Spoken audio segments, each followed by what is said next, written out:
tayo mga katribya. Ayan, dami po ng dahon. Ayan, patabaya mga ka-farmers, yung dahon na yan. Gandahan po niyan ay nagko-control po yan para hindi kagad pumagos yung tubig. Para siya ay mabusog. Ayan.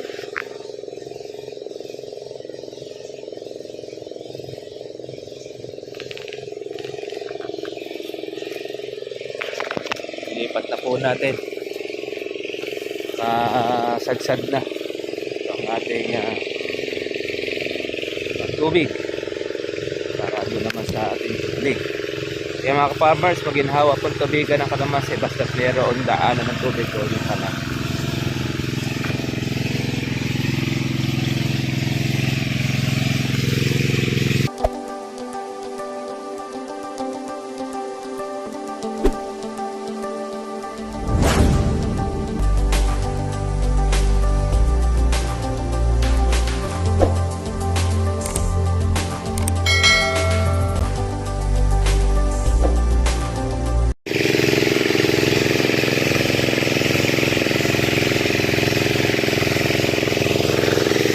Good morning po sa inyo mga katribya at welcome sa aking YouTube channel. Ngayong araw po tayo ng ating pagpapatubig sa ating kalamansi. Ayan. Kahit na po siya mga ka-farmers po umulan, tayo pinagsabog ng abono, kailangan po natin na patubigan ng ating kalamansi mga ka-farmers. Ayun pong mga bago nating kalamansi, ito ang ating trabaho, patubig. Pagka po mayroong tagas, kailangan po natin, hindi tayo nakakuha ng ating pala, pero pinapalahan po natin yan. For the meantime, ganito ang maganda sa kalamansi, paagos, para po malusaw kaagad po yung pataba.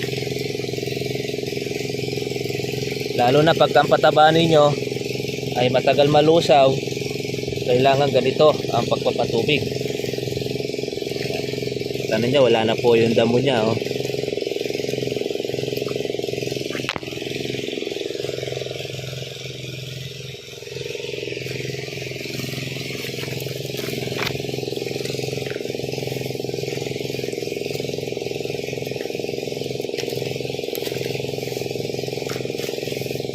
Araw na po ng patubigan mga katribya, para po maganda ang maging labas ng bulaklak ng ating kalamansi.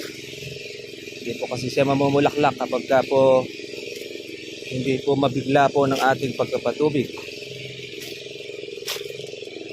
Actually mga katribya, nasira na rin po ang pagtitigang ng ating mga ka-farmers dahil doon sa ulanan.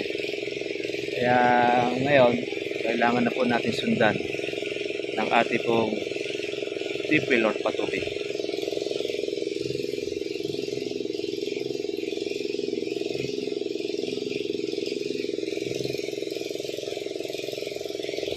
Kamusta na po lahat sa ating pong mga subscriber? Shoutout po natin yung taga Kanaan Rizal. Kamusta na po kayo? Yung ating natiran po ng kanyang punla.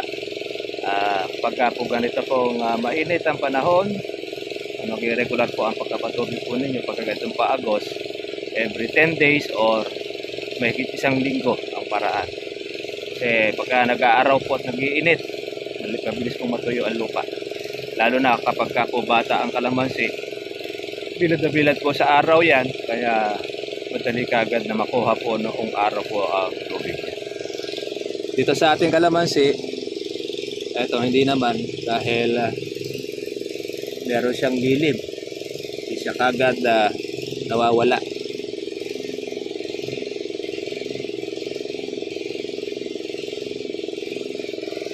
Itong atin na ito sa dalawang araw at kalahati, tatapos po natin ang ating pagkapatubig. Pero maghapon lang naman yun, di tayo bumabanat po ng gabi kasi delikado naman po yan sa mga ahas. Baka mamaya makatapa ka ng ahas. Although po pwede natin pa first aid po ang kalamansi. Pero mas maganda pa rin ay yung mga araw at may liwanag para at least hindi masundot ang mata mo ng mga siit. Kaya delikado rin.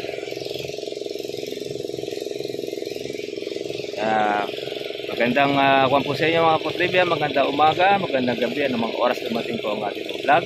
Sana po ay nasa loob ng kalagayan. Ngayon po mga katribya, medyo bumaba po ang presyo po ng ating pong kalamansi po ngayon. Doon po sa mga nagtatanong, ang kalamansi ngayon ay nasa 2.7. Yun po yung lakad. Depende po rin doon sa buyer at ahente. Kahapon, nasa 3,000 pa ang kalamansi, pero ngayon, bumaba siya na 300. Baba po ang Davao. Kaya sa iba-ibang lugar, yung mga katribya, okay naman po yan para at least makinabang din naman po ang ating mga kababayan. Hindi naman po puro matalas ang kalamansi dahil kawawa naman po ang mga mami. Give and take lang, igaya lang po mga katribya sa mga may-ari ng kalamansi at pati na rin po doon po sa mga bumibili ng kalamansi.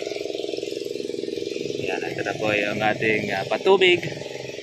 Kaya meron tayong daanan po ng tubig, itong kanal. Yan po aagos yan para siya ay usog. Lahat po ng ating pataba doon po sa naaagusan natin inilalagay. Hindi tayo naglalagay po doon sa mga patok na ganito dahil hindi po makakain po na ugat yan. Kailangan po yung naaagusan po ng tubig.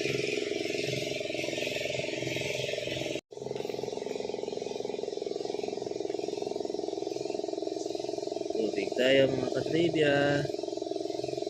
Yan, dami po ng dahon. Yan, patabaya mga ka-farmers, yung dahon na yan. Gandahan po niyan ay nagko-control po yan para hindi kagad umagos yung tubig. Para siya ay mabusog. Yan.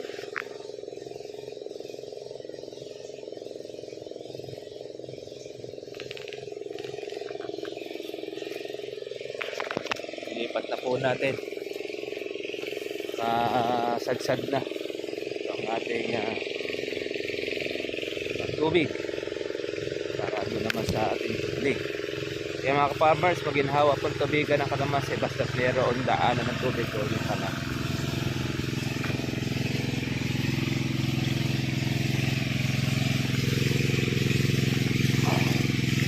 Yan.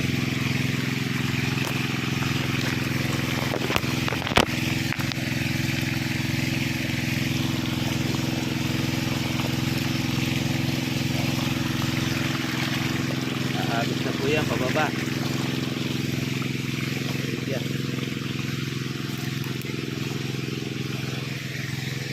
Kaya kahit hindi po natin siya bantayan, okay lang kasi alam mo, diretso po yung tubig niya. Maliban na lamang pagka tayo po ay maglalagay po ng kurudo at siyempre titingnan natin din yung makina, makawala ng tubig. Yun po yung ating sinecheck. Pag mayroong gawa na po ng ganito, ginhawa na siya. Masaya mga ka-farmers po yung ating po mga kalamansi dahil sila po ngayon nakatikim ng masaganang tubig. Yun pong Tagaraw.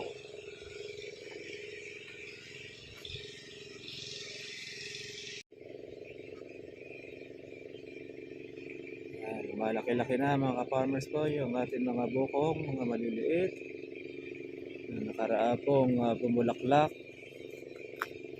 Hindi naman po siya ganong karamihan, pero kapag ka po itong mga ka-farmers po ay makalaki, ayos na ayos po ito ang ating pang February. Ganun pong mga kasaresa saka po na mais.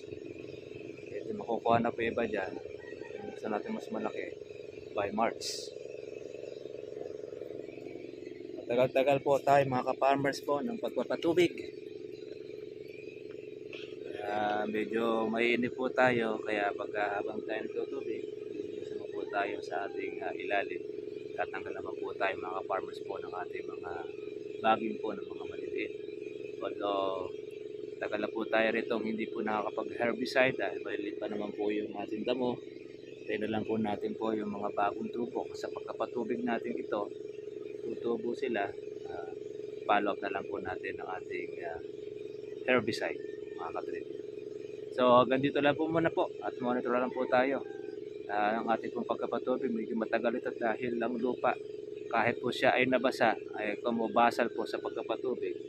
Talagang matagal po umagos. Sisip-sip muna. Kumbaga papakabusog muna po yung ating kalamansi. Okay naman po yan. So maganda po yung natitikmak. Para po sa susunod natin tubig, magiging mabilis na lang at madali na. Dahil talagang gano'n, pagka po basal po ang lupa, at kahit na yan po ay umulan, siyempre, pagka dinaanan po ng ating pong patubig, talagang medyo magtatagal.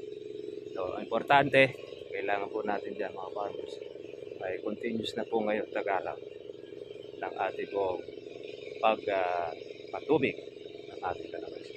Paano mga katribya, God bless sa inyo lahat. Kita po tayo po bukas. At nawa ay makahabol pa tayo sa maganda pong presyo. Kahit po 2.5, 2.7, ano man po ang presyo po ngayon, mga ka-farmers ay masaya pa rin po tayo dahil mahal pa rin po ang kalamansi. God bless sa inyong mga katribya. Kita po tayo bukas. Bye-bye.